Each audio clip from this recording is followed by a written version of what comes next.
दोस्तों, आर्कियोलॉजिस्ट का काम इतिहास को संरक्षित करना और उसे खोजना होता है। साथ ही वो नई नई सभ्यता और संस्कृति को पुराने सभ्यता से परिचित कराने वाला सेतु भी होता है। ऐतिहासिक वस्तुओं और सभ्यताओं की खोज से लेकर आधुनिक संग्रहालयों के संरक्षण का काम भी आर्कियोलॉजिस्ट को करना होता है। आज के दौर में आर्कियोलॉजिस्ट ने कई ऐसे अवशेष खोज निकाले हैं जिससे पता चलता है कि हजारों साल पहले ऐसा भी होता था। तो चलिए दोस्तों, आज हम बात करते हैं कुछ ऐसे खोजों के बारे में जिसे सुनकर आप हैरान रह जाएंगे। और अगर आपको वीडियो अच्छा लगे तो हमारे YouTube चैनल को सब्सक्राइब जरूर कर लीजिएगा। दोस्तों, हमारे धर्म ग्रंथों में विमानों का जिक्र कई स्थानों पर किया गया है। कुबेर के पास मन की इच्छा से चलने वाला विमान था। यात्री की संख्या के अनुसार उसका आकार कम और ज्यादा भी हो जाता था। कुछ साल पहले कंधार में अमेरिकी सैनिकों को एक गुफा में प्राचीन यंत्र मिला जो एक विमान जैसा था। अमेरिकी सैनिक खोज तो कुछ और रहे थे, लेकिन जो उन्हें मिला उसे देखकर वो अपनी आंखों पर यकीन नहीं कर पा रहे थे। उस गुफा में जब वो सैनिक घुसे तो सामने एक बड़ा सा और किसी कथा कहानी में बताए जाने वाला विमान मौजूद था। कुछ देर बाद वहां टाइम जोन एक्टिव हो गया और 8 सैनिक अचानक गायब हो गए।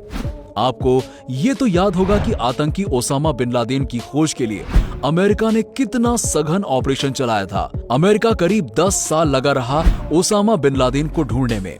इसी खोज के दौरान अमेरिका सैनिकों को पौराणिक इतिहास से जुड़ा वो यंत्र मिला जो सबके लिए उत्सुकता का केंद्र है। दरअसल सैनिकों को कंधार की एक गुफा में मिला एक अद्भुत विमान। इसकी जानकारी वैज्ञानिकों को मिली तो चौंकाने वाला सच सामने आया। इस विमान की लंबाई 12 फीट है। ऐसा ही एक विमान का उल्लेख महाभारत युग की कथाओं में मिलता है, जिनमें बताया जाता है कि 4 पहियों वाला 12 फीट का एक विमान है। इसके पहियों में कई अलग अस्त्र लगे हुए हैं जो युद्ध के दौरान शत्रुओं का विनाश करने के लिए पर्याप्त हैं। सैनिकों के साथ हुई इस घटना के बाद रशियन फॉरेंसिक इंटेलिजेंस सर्विस ने इसकी पड़ताल की और एक रिपोर्ट पेश की, जिसमें बताया गया कि ये विमान करीबन 5000 साल पुराना है और ऐसे विमान का उल्लेख भारतीय ग्रंथ महाभारत में मिलता है। दोस्तों, अब हम बात करेंगे एक ऐसे पेड़ की जो करोड़ों साल पुराना है। दोस्तों, वैज्ञानिकों को जब पता चला कि बरामद हुआ पत्ता पेड़ से 6000 साल पहले गिरा था तो वो खुद हैरान रह गए। किसी और चीज की खोज में निकले वैज्ञानिकों के दस्ते के हाथ एक बहुमूल्य खजाना लगा। एल्म के पेड़ का इतिहास इस पृथ्वी पर 2 करोड़ साल पुराना है। इस वक्त दुनिया के कई हिस्सों में पाए जाने वाला ये पेड़ एक जमाने में सिर्फ उत्तरी अमेरिका तक ही सीमित था। हालांकि आज की तारीख में ये यूरोप से लेकर एशिया तक हर जगह उगाया जाता है। पार्कों में सजावट के लिए भी इस पेड़ को लगाया जाता है। इसकी लकड़ी फर्नीचर के लिए काफी मुरीद मानी जाती है। हिमालय के इलाके में इसकी पत्तियां जानवरों को काफी लुभाती हैं। हिंदी में कुछ लोग इसे चिरा बेल भी कहते हैं। मुलायम पत्तियों को चारा के तौर पर कई जानवर बड़े चाव से खाते हैं। लेकिन आपको जानकर हैरानी होगी कि इसी एल्म के पेड़ का एक पत्ता हजारों साल से वैसा का वैसा ही पड़ा हुआ है। ब्रिटेन में आर्कियोलॉजिस्ट ने जब इस पत्ते की खोज की तो लोग दंग रह गए। वैज्ञानिकों के मुताबिक इस पत्ते की उम्र 6000 साल है। असल में उत्तरी इंग्लैंड के तटीय इलाके में ब्लैक पूल के पास उत्खननकर्ता एक जगह की सफाई कर रहे थे। इसी दौरान उनके हाथ कुछ ऐसा लगा जिसकी उन्हें उम्मीद नहीं थी। वैज्ञानिकों को न सिर्फ ये पत्ता मिला बल्कि पाषाण युग के कुछ हथियार और बर्तन भी वहां से बरामद हुए। मुख्य आर्कियोलॉजिस्ट फ्रेजर ब्राउन ने ब्रिटिश अखबार द डेली मेल को बताया कि ये खोज पुरातत्व के हिसाब से राष्ट्रीय महत्व की है। उन्होंने बताया कि उनके दल को बर्तनों के कई अवशेष भी मिले जिनमें पौधों को रखा जाता था। इससे उस जमाने में उगने वाले पेड़ पौधों, पानी, जलवायु और मानवीय गतिविधियों को समझने में काफी मदद मिलेगी। उन्होंने आगे बताया, हमने बर्तन, पत्थर के हथियार और कोल तार जैसे पदार्थ भी बरामद किए हैं। इससे मेसोलिथिक शिकारियों के बारे में हमें जानकारी मिल पाएगी। साथ ही नियोलिथिक और कांस्य युग के किसानों के बारे में भी हम जान पाएंगे, क्योंकि ये सब हमें पानी के किनारे मिला है। दोस्तों, अब हम बात करेंगे एक ऐसे मोबाइल फोन की जो लगभग 2800 साल पुराना है। जी हाँ, ऑस्ट्रिया में चल रही पुरातत्व विभाग की खुदाई के दौरान वैज्ञानिकों को 2800 साल पुराना मोबाइल फोन मिला। mysteriousuniverse.org की खबर के मुताबिक 2015 की शुरुआत में जब वैज्ञानिक साल्ज़बर्ग नामक ऑस्ट्रियन शहर में पुरातत्व महत्व वाली चीजों के लिए खुदाई कर रहे थे, तब उन्हें मोबाइल फोन से मेल खाती हुई मिट्टी की एक वस्तु मिली।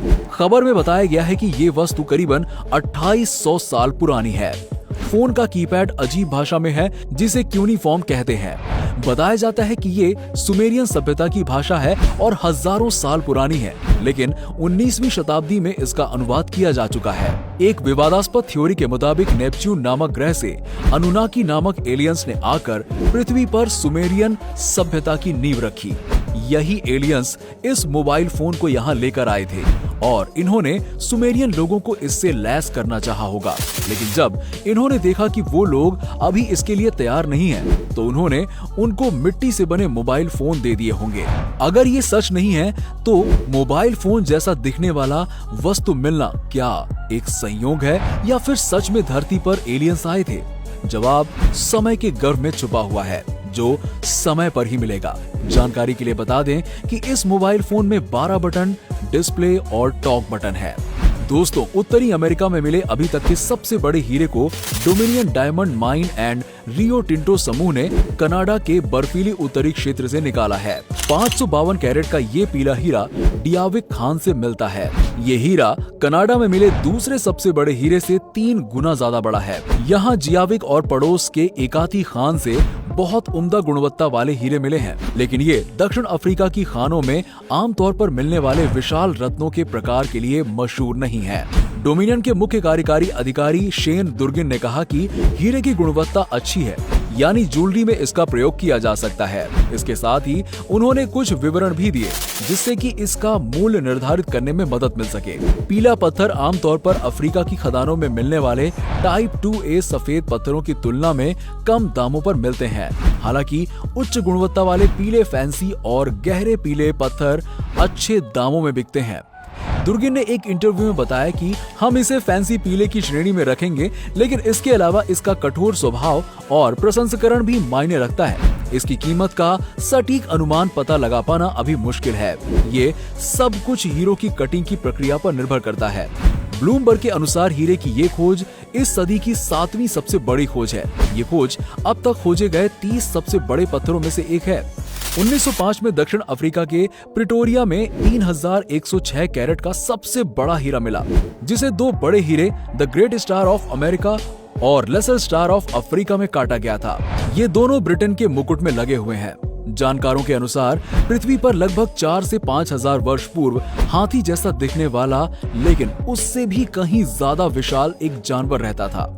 उसके दांत बहुत अधिक बड़े और घुमावदार होते थे और शरीर पर ऊन की तरह लंबे लंबे बाल होते थे। आम और प्रचलित भाषा में इस जानवर को मैमथ कहा जाता है, लेकिन मैमथ नाम का ये विशाल और शायद सबसे प्राचीन हाथी आधुनिक सभ्यता की शुरुआत से ही काफी पहले ही दुनिया से लुप्त हो चुका है। लेकिन हाल ही में जारी एक वीडियो में इस विशालकाय जीव को फिर से या फिर कहें पहली बार देखा गया है, और वो भी साफ साफ और स्पष्ट तरीके से।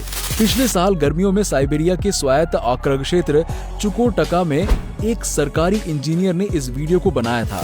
इंजीनियर का कहना है कि किसी निर्माण के काम में वो उस स्थान पर पहुंचा, लेकिन जब उसने एक हाथी जैसे दिखने वाले विशालकाय और अद्भुत जीव को नदी पार करते देखा तो उसे बहुत हैरानी हुई। इस जीव के बाल रूस के इस इलाके में मिले एक विशाल आकार के हाथी वुल्ली मैमथ से मिलता जुलता है।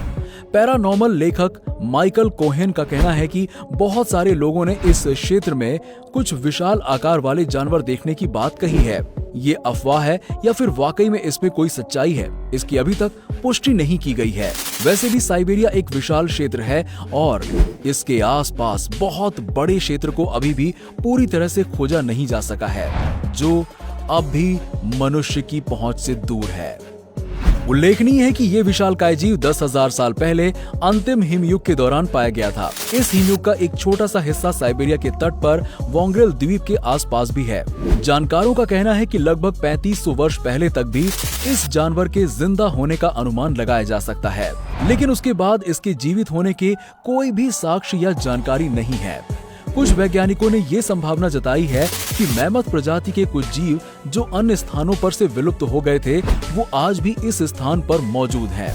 अगर जीवित बचे वोल्ली मैमथ्स साइबेरिया में पाए जाते हैं तो ये संभवतः महानतम खोजों में से एक होगी। तो दोस्तों, आशा करता हूं कि आपको वीडियो पसंद आया होगा। अगर आपको वीडियो पसंद आया हो तो हमारे YouTube चैनल को सब्सक्राइब कर लीजिएगा और इस वीडियो को ज्यादा से ज्यादा शेयर कीजिए। और अगर वीडियो पसंद आया हो तो वीडियो को लाइक करना बिल्कुल ना भूलिएगा। आज के लिए सिर्फ इतना ही, मिलते हैं अगले वीडियो में, तब तक के लिए नमस्कार।